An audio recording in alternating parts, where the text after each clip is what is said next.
Kita ke informasi lainnya, pemirsa. Sidang pra-peradilan Dr. Tifa dalam kasus dugaan ijazah palsu mantan Presiden ke-7 RI Joko Widodo dinyatakan ditolak. Jadi atas putusan ini, Dr. Tifa menyiapkan langkah hukum lain dengan mengajukan judicial review ke Mahkamah Konstitusi tentang penerapan pasal 75 ayat 4 KUHP dalam perkaranya.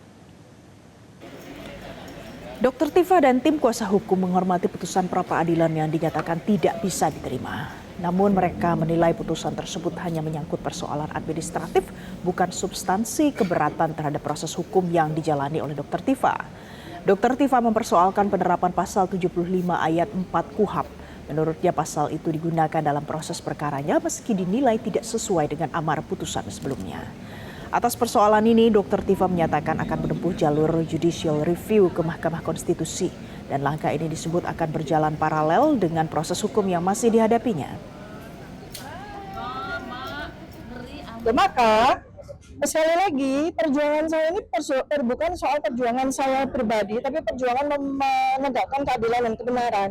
Karena bagi kami, pasal 75 ayat 4 yang digunakan itu, yang tidak sesuai dengan amar putusan, itu menggantung dan perlu sekali ada peninjauan dari sisi hukum.